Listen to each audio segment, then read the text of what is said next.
के सूक्ष्म संरक्षण एवं उनकी सूक्ष्म उपस्थिति में उनके द्वारा रचित साहित्य गायत्री महाविज्ञान भाग 1।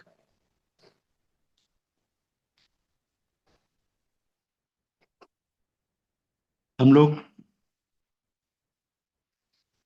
पढ़ रहे हैं गायत्री मंत्र के जाप से क्या फायदा होता है।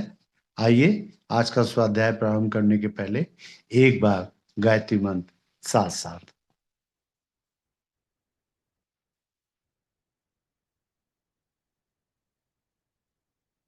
ओम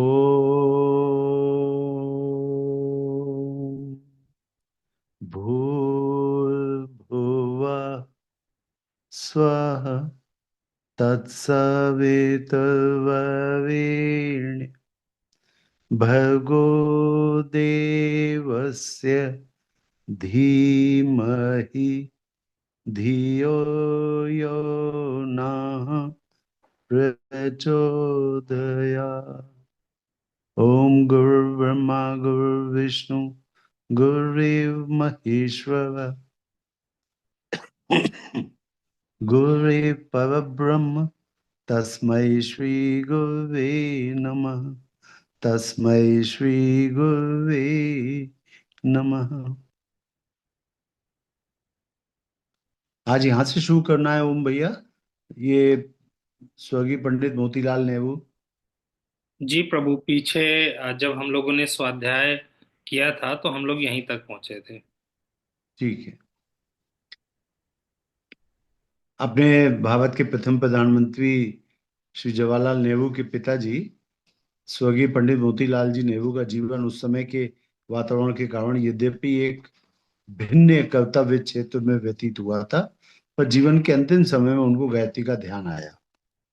गुरुदेव बता रहे हैं कि जिन लोगों ने भी गायत्री मंत्र का जाप किया उन लोगों को क्या क्या फायदे हुए हैं। तो इसी संदर्भ में गुरुदेव बता रहे हैं कि मोतीलाल नेहरू जी ने अपने जीवन के अंतिम समय में गायत्री के मंत्र का जाप किया और उसे जपते हुए ही उन्होंने अपनी जीवन लीला समाप्त की। इससे विदित होता है कि गायत्री का संस्कार शीघ्र ही समाप्त नहीं हो जाता, वरन आगामी पीढ़ियों तक भी प्रभाव डालता रहता है। पंडित जी के पूर्वज धार्मिक प्रवृत्ति के गायत्री उपासक थे और उसके प्रभाव से उनको भी मृत्यु काल जैसे महत्व के अवसर पर उनका ध्यान आ गया। अहमदाबाद के श्री डहार भाई रामचंद्र मेहता गायत्री के श्रद्धालु उपासक और प्रचारक हैं। इनकी आयु 80 वर्ष है।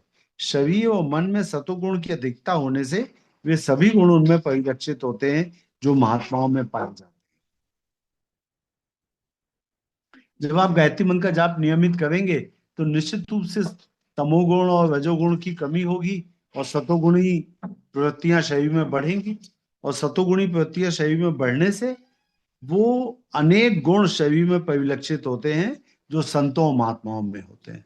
सबसे पहले तो आरोग्य। तो यही बात गुरुदेव कह रहे हैं। दीनवा के स्वामी मनोहर दास जी ने गायत्री के कई प्रविष्वरण किए हैं।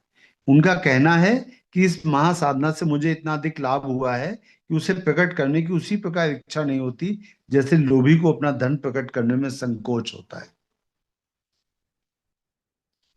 हटा के श्री रमेश चंद्र दुबे को गायत्री साधना के कारण कई बार बड़े अनुभव हुए, जिनके कारण उनकी निष्ठा में वृद्धि हुई है।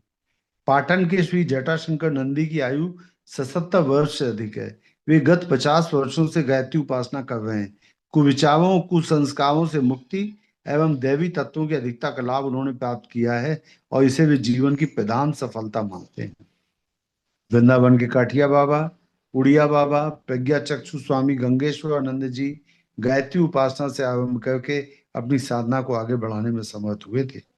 वैष्णव संप्रदाय के प्राय सभी आचार्य गायत्री की साधना पर विशेष जोर देते हैं।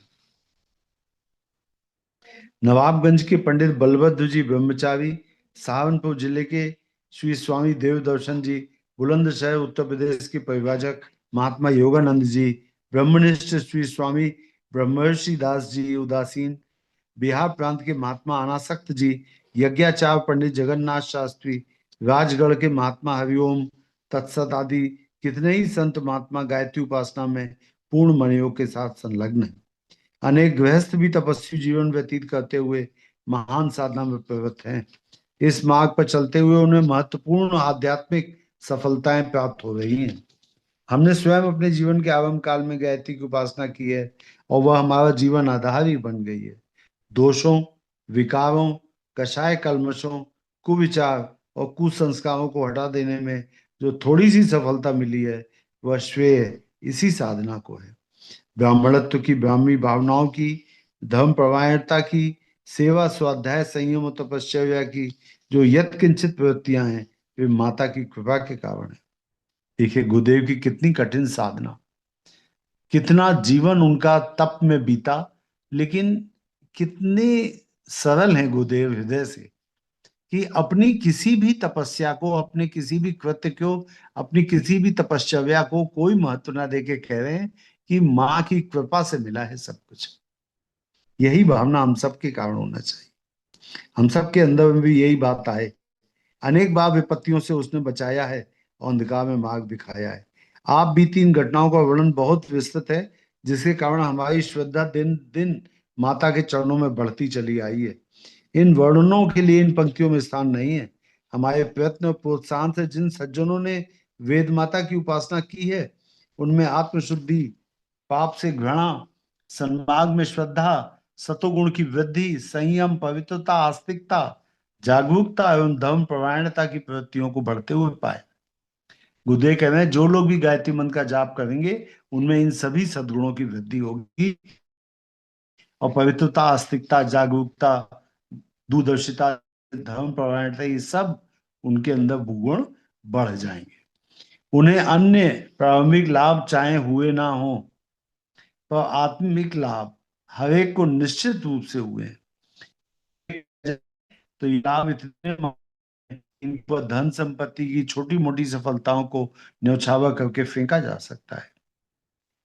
इसलिए हम अपने पाठकों से आग्रह पूर्वक अनुरोध करेंगे कि वे गायत्री की उपासना करके उसके द्वारा होने वाले लाभों का चमत्कार देखें। ये गुरुदेव कह रहे हैं हम अपने पाठकों से आग्रह पूर्वक अनुरोध करेंगे, वो प्रार्थना कर रहे हैं गुरुदेव कि गायत्री की उपासना हम लोग भी करें, जिससे उनके जो लाभ होते हैं उन लाभों को हम लोग ग्रहण कर सकें। जो वेद माता की शरण ग्रहण करते हैं, अंतःकरण में सतोगुण, विवेक, सद्विचार और सत्कर्मों की ओर उनकी असाधारण प्रवृत्ति जागृत होती। यह आत्म जागरण लौकिक और पारलौकिक, सांसारिक और आत्मिक सभी प्रकार की सफलताओं का दाता है।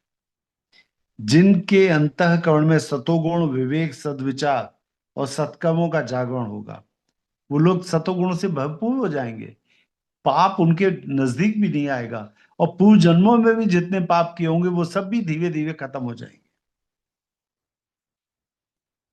यह आत्म जागरण लौकिक और पारलौकिक, सांसारिक और आत्मिक सभी प्रकार की सफलताओं का दाता है। गुरुदेव भी यही कहते हैं, गुरुदेव कहते हैं कि जो आध्यात्मिक उन्नति है और जो लौकिक उन्नति है, उन दोनों को अलग अलग नहीं किया जा सकता।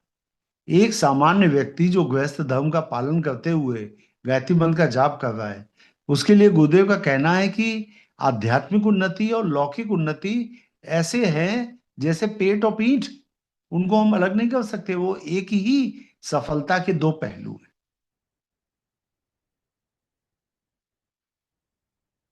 गायत्री साधना से श्री, समृद्धि और सफलता। गायत्री त्रिगुणात्मक है, उसकी उपासना से जहां सतोगुण बढ़ता है, वहां कल्याणकारक एवं उपयोगी रजोगुण की भी अभिवृद्धि होती है। इस पर काफी चर्चा हम लोग कर चुके हैं कि सतोगुण रजोगुण क्या क्या है। सतोगुण वो जिसमें हम अपने साथ साथ समस्त विश्व की भलाई के लिए कामना करते हैं। हम अपनी उन्नति की कामना तो करते ही हैं, ये भी कहते हैं कि वसुधैव कुटुंबकम, जैसा फायदा हमें मिल रहा है वैसा ही हमारे से हमारे भाइयों को भी मिले, हमारे पड़ोसियों को भी मिले और समस्त विश्व के मनुष्यों को मिले।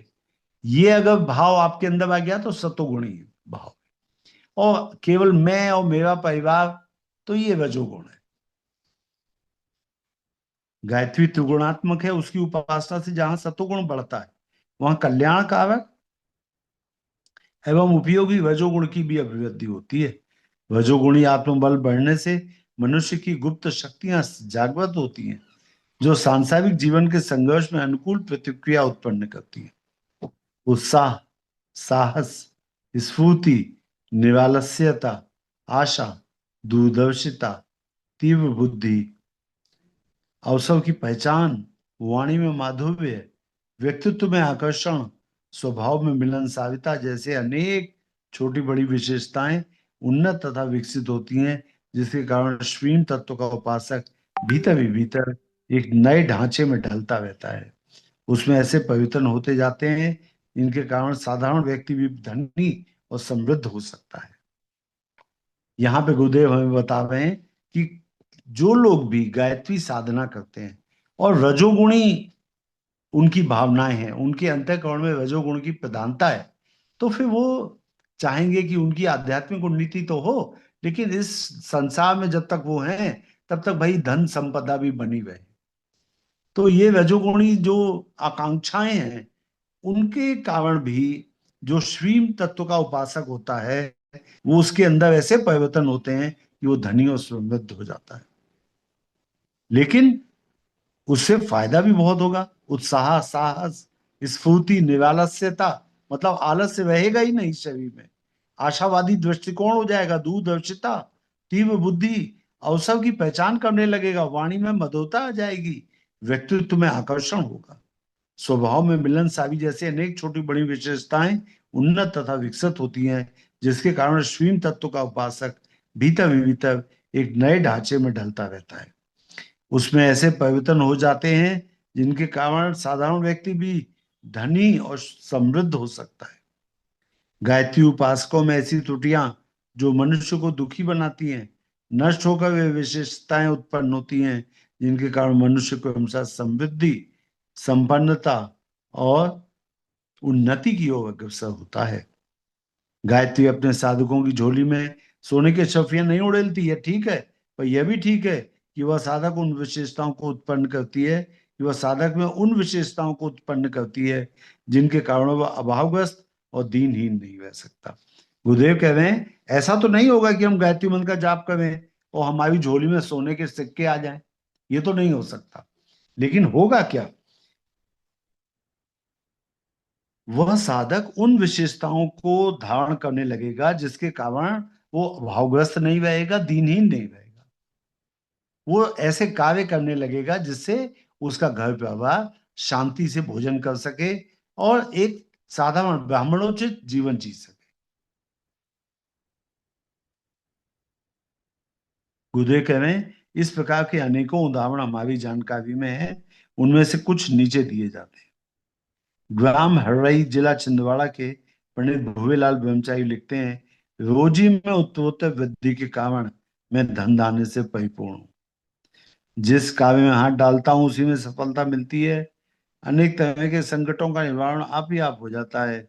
इतना तो अनुभव मेरे खुद का गायत्री मंत्र जपने का है। उन्होंने एक भैया का उदाहरण दिया, पंडित भुवेलाल ब्रह्मचारी जो छिंदवाड़ा जिले के हैं।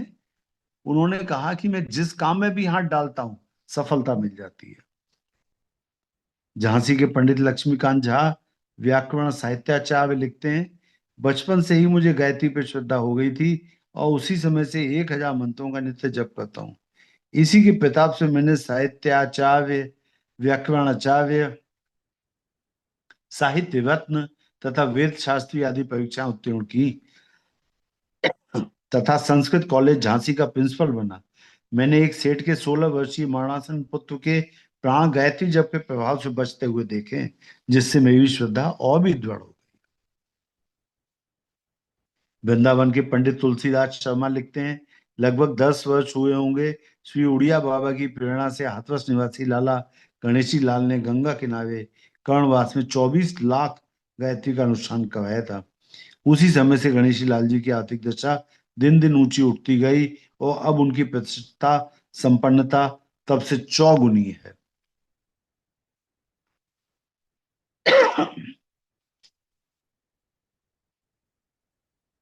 गुरुदेव ने यहाँ पे एक उदाहरण दिया है कि जो लोग भी पैसे की समस्या से पीड़ित हों, वो लोग गायत्री मंत्र का जाप करें तो उससे उनको फायदा होगा।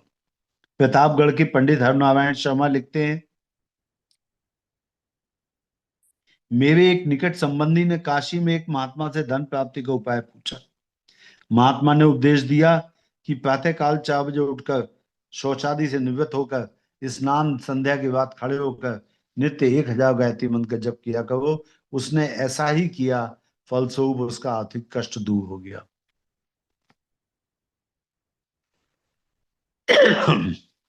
प्रयाग जिले के छितौना ग्राम निवासी पंडित देव नारायण जी देव भाषा के असाधारण विद्वान, हिंदी के विद्वान थे और गायत्री के अनन्य उपासक।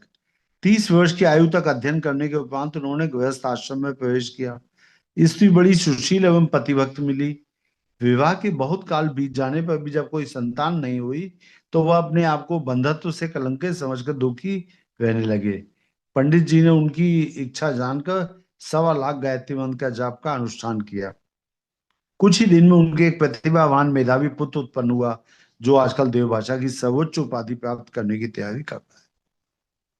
प्रयाग के पास जमुनीपुर गांव में राम निधि शास्त्री नामक एक विद्वान ब्राह्मण रहते थे।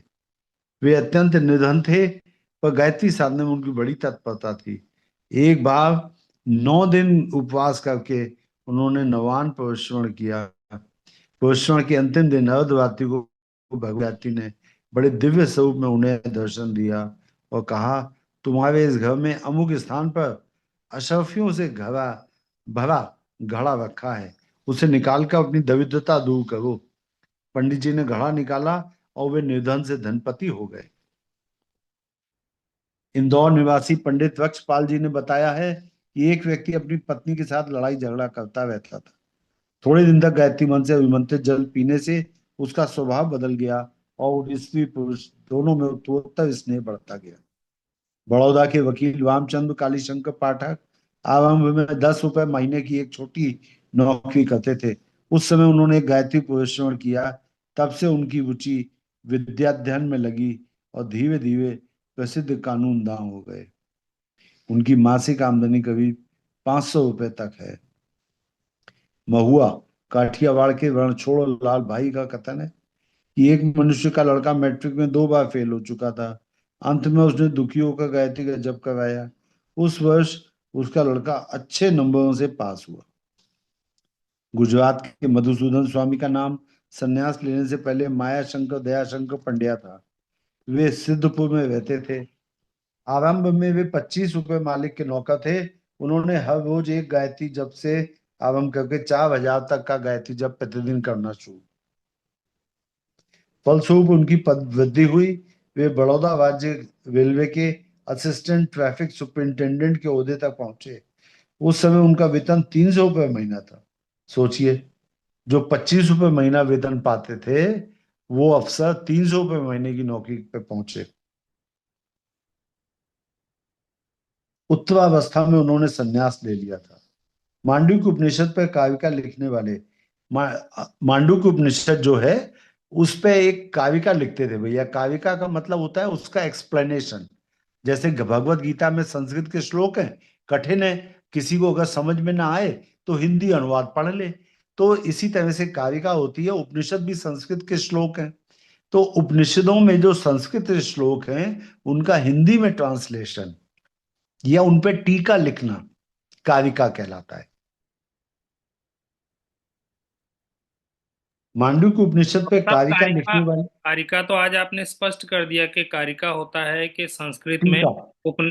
उपनिषदों का मतलब व्याख्या करना, बताना। तो ये जो बिल्कुल, गीता पढ़ते वक्त टीका लिखा होता है, उस टीका का क्या अर्थ होता है? टीका का मतलब होता है टिप्पणी करना। मतलब कि इस भगवान ने जो बोला या जिसने भी जो बोला, अर्जुन उवाच कृष्ण उवाच, तो वो जो उसके अनुसार संस्कृत के लेखक श्लोक है, अपनी जो टिप्पणी कर रहे हैं वो हुआ टीका। हाँ उसको, और इसीलिए वो कहते हैं टीकाकार, मतलब टीका करने वाला। ठीक है, स्पष्ट। टीका का मतलब व्याख्या व्याख्या। किसी भाषा में, उसका सरल अनुवाद किसी भाषा में। तो मांडुक्य उपनिषद पे कारिका लिखने वाले विद्वान श्री गौड़पाद का जन्म उनके पिता के उपवास पूर्वक 7 दिन तक गायत्री जप करने के फलस्वरूप हुआ था। प्रसिद्ध साहित्यकार पंडित द्वारका प्रसाद चतुर्वेदी पहले इलाहाबाद में सिविल सर्जन के हेड क्लर्क थे। उन्होंने वॉरेन हेस्टिंग्स का जीवन चरित्र लिखा, जो राजद्रोहात्मक माना गया। वॉरेन हेस्टिंग्स जो थे वो एक ब्रिटिश ऑफिसर थे, और उनके ऊपर इन्होंने कुछ लिख दिया, जीवन चरित्र। तो वो समझा गया कि राजद्रोह है, और उनको नौकरी से निकाल दिया गया। बड़ा कुटुंब था, परिवार बड़ा था, और जब आजीविका का साधन ना रहा तो उन्होंने क्या किया कि गायत्री मंत्र का जाप किया। इस तपस्या के फलस्वरूप उन्हें पुस्तक लेखन का स्वतंत्र कार्य मिल गया। तब से उन्होंने पर्याप्त अनुष्ठान करने का अपना नियम बनाया और नित्य जप किया करते थे। स्वर्गीय पंडित बालकृष्ण भट्ट हिंदी के प्रसिद्ध साहित्यकार थे। वे नित्य गायत्री के 500 मंत्र जपते थे और कहा करते थे कि गायत्री जप करने वालों को कभी कोई कमी नहीं रहती। भट्ट जी सदा विद्या, धन, जन से भरे हुए रहे। प्रयाग विश्वविद्यालय में एक प्रोफेसर थे, क्षेत्रेश चंद्र चट्टोपाध्याय। तो गुरुदेव लिख रहे हैं, प्रयाग विश्वविद्यालय के प्रोफेसर क्षेत्रेश चंद्र चट्टोपाध्याय का भांजा उनके यहाँ रहकर पढ़ता था। इंटर परीक्षा के दौरान लॉजिक के परिचय के दिन वह बहुत दुखी था, क्योंकि उस विषय में वो बालक कच्चा था, मतलब उसको वो विषय आता नहीं था ज्यादा। तो प्रोफेसर साहब ने उसे प्रोत्साहन देकर परीक्षा देने भेजा, और स्वयं छुट्टी लेकर आसन जमा कर गायत्री जपने लगे। जब तक बालक लौटा तब तक बराबर गायत्री मंत्र का जाप करते रहे। बालक ने बताया उसका वह पर्चा बहुत ही अच्छा हुआ, और लिखते समय उसे लगता था मानो उसकी कलम पकड़कर कोई लिखाता चलता है। वह बहुत अच्छे नंबरों से उत्तीर्ण हुआ। देखिए, बच्चा गया एग्जाम देने, और उनके पिताजी ने, जो कि गायत्री मंत्र के अच्छे ज्ञाता थे, उन्होंने जितनी देर बच्चा इम्तिहान देता हुआ उतनी देर उन्होंने गायत्री मंत्र का जाप करना शुरू किया। और ये भावना की होगी कि उनके बच्चे को माँ गायत्री हेल्प कर दें, बच्चे का पर्चा अच्छा हो जाए, ये इच्छा होगी उनकी। तो माँ तो बहुत ही दयालु है। तो बालक ने बताया उसका वह पर्चा बहुत अच्छा हुआ, लिखते समय उसे लगता था मानो उनकी कलम पकड़कर कोई लिखाता चलता है। वह बहुत अच्छे नंबरों से उत्तीर्ण हुआ।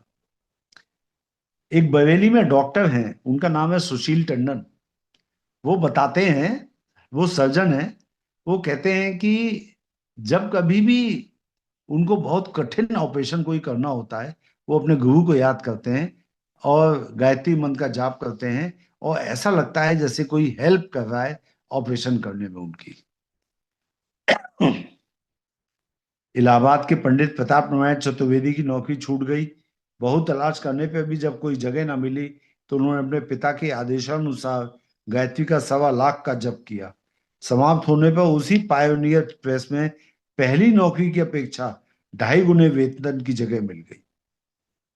जहां पहले काम करते थे उसी जगह नौकरी लग गई, और वेतन 2.5 गुना। किया क्या? माँ गायत्री से प्रार्थना की होगी, हर समय प्रार्थना निकली होगी उनके अंतःकरण से कि माँ, बच्चों का लालन पालन कैसे होगा। तो जब उनका अनुष्ठान खत्म हुआ 1.25 लाख का, तो समाप्त होने पर उसी पायनियर प्रेस में पहली नौकरी की अपेक्षा 2.5 गुने वेतन की जगह मिल गई, जहां की पहले उन्हें कितनी बार मना कर दिया गया था।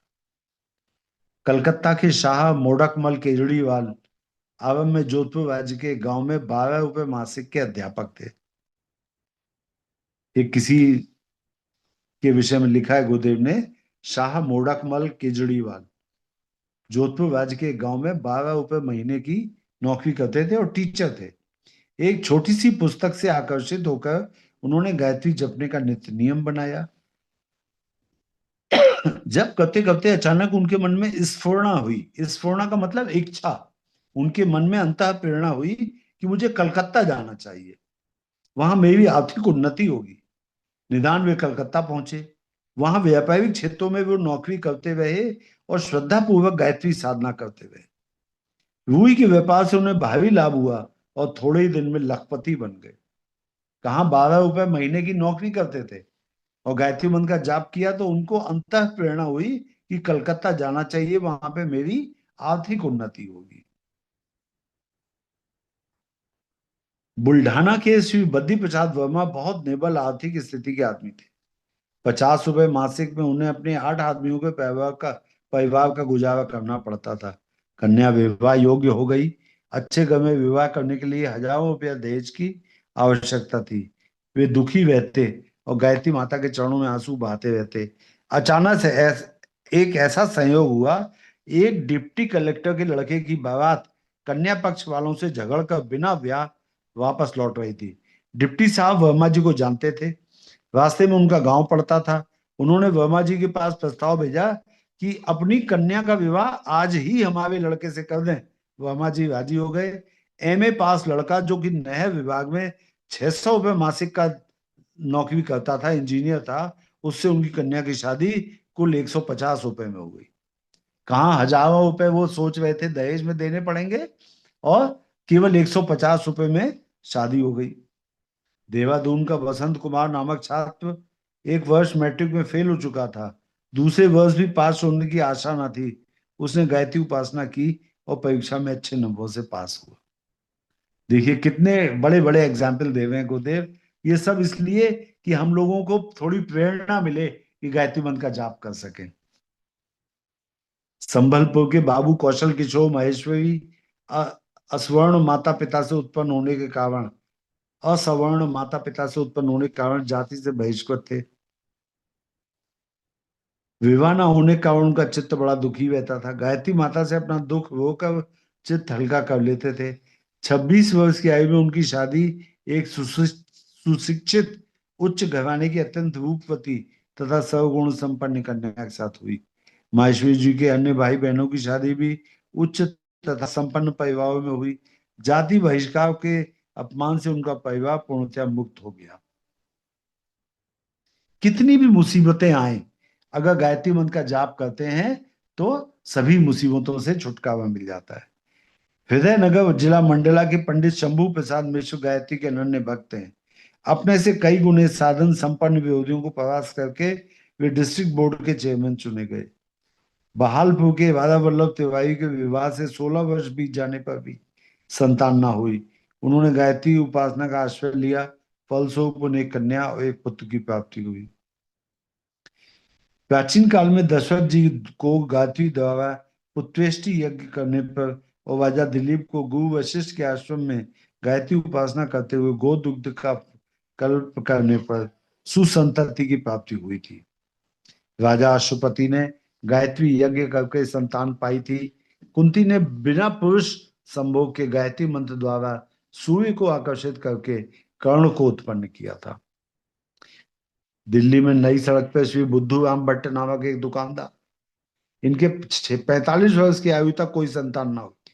उपासना से उस ढलती आयु में उन्हें पुत्र प्राप्त हुआ जो बड़ा ही सुंदर तथा होनहार दिखाई पड़ता है। गोकुल वृंदावन के कार्यकर्ता सुदामा मिश्र के यहाँ 14 वर्ष से कोई बालक जन्मा ही नहीं था। गायत्री परिश्रवण करने से उनके यहाँ एक पुत्र उत्पन्न हुआ और वंश चलने लगा तथा घर के किवाड़ खुले रहने की चिंता दूर हो गई। गुरुदेव देखिए कितनी अच्छी अच्छी घटनाएं बता रहे हैं कि हम सब इनसे प्रेरणा ग्रहण करें और नियमित गायत्री उपासना करें। आज के लिए इतना ही। शेष हम लोग फिर पढ़ेंगे। तब तक के लिए प्रणाम। ओम शांति शांति शांति।